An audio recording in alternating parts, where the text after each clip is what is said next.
Assalamualaikum warahmatullahi wabarakatuh.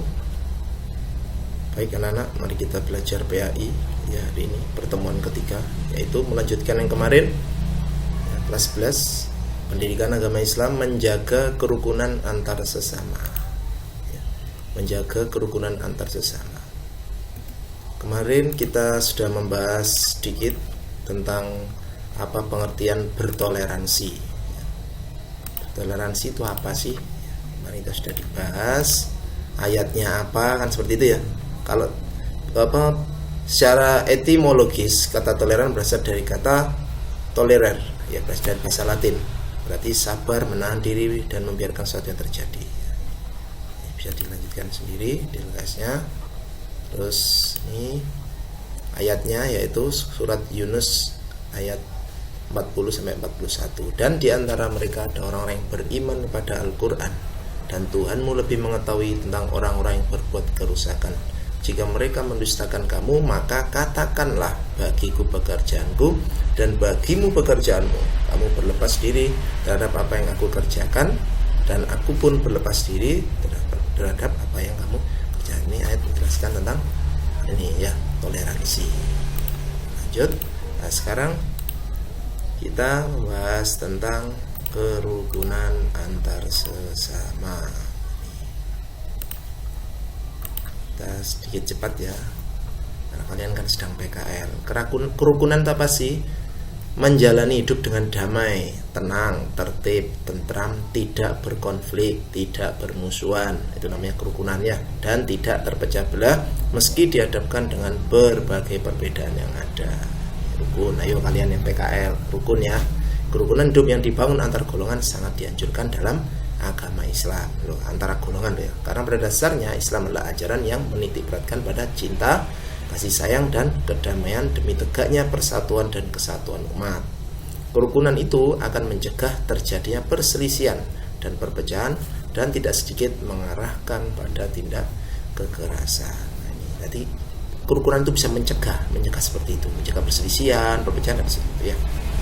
Seterusnya ini dalam pandangan ajaran Islam yang dimaksud dengan kekerasan itu apa sih? Perbuatan yang bersifat memaksa, dalam arti kata memaksakan kehendak dengan cara memerintah ataupun permohonan yang harus dilaksanakan atau wajib untuk dilaksanakan. Jadi ini apabila perintah itu tidak dilaksanakan, maka ada konsekuensi atau tindakan yang berupa kekerasan. Ini pengertian kekerasan ya. Faktor yang mempengaruhi terjadinya tindak kekerasan: kurangnya pendidikan agama, jelas ya. Kurangnya pengawasan serta perhatian dari orang tua ya, ini jelasnya. Ini harus hati-hati. Lingkungan pergaulan yang tidak kondusif serta berpotensi menumbuhkan pola pikir sempit atau skeptis, bahkan radikal terhadap agama yang yanut. Ketidakpuasan ekonomi dan hal yang bersifat material yang dia peroleh dalam hidup, sehingga itu melampiaskan kekesalan. Dia melakukan aksi ketidakpuasannya ya, aksi teror dan seperti itu dengan nama agama. Belum ya. Sekarang kita langsung bagaimana sih Al-Quran menjelaskan tentang tadi kerukunan antar sesama. Ya, semua ada dasarnya ya. Kita pakai Al-Quran karena kembali lagi Al-Quran adalah petunjuk, hudalil muttaqin, petunjuk bagi orang yang bertakwa. Ini langsung saja artinya. Surat Al-Maidah ayat 32. Oleh karena itu kami tetapkan suatu hukum bagi Bani Israel, bahwa barang siapa yang membunuh seorang manusia, bukan karena orang itu membunuh orang lain, atau bukan karena membuat kerusakan ke bumi, maka seakan-akan dia telah membunuh manusia seluruhnya. Wow, kadang seorang ya. Dan barang siapa memelihara kehidupan seorang manusia, maka seolah-olah dia telah memelihara kehidupan manusia semuanya. Seperti itu ya. Dan sesungguhnya telah datang pada mereka Rasul-Rasul kami dengan keterangan-keterangan yang jelas. Kemudian banyak di antara mereka sudah itu sungguh-sungguh melampaui batas dalam berbuat kerusakan di muka bumi. Nanti coba baca sendiri ya. An-nasu, manusia, jami'an, seluruhnya, dan surat baca ya. Apa sih kandungannya? Yaitu termasuk surat Madaniyah, surat yang turunkan di kota Madinah setelah Rasul hijrah dari Mekah. Surat Al-Maidah merupakan surat dan urutan kelima ya, dan memiliki 120 ayat. Pada surat Al-Maidah ayat 32 jelaskan ini bahwa umat Islam dilarang saling membunuh satu dengan yang lain, karena membunuh satu orang manusia tanpa hak ya, ibaratkan sama dengan membunuh manusia seluruhnya. Tapi jika kita memelihara atau menyelamatkan hidup seorang manusia, maka diibaratkan samanya memelihara kehidupan manusia seluruhnya. Secara garis besar, kandungan surat Al-Maidah 32 tentang anjuran untuk menjaga kerukunan dengan tidak saling bertengkar satu sama lain sehingga tidak menimbulkan pertumpahan darah.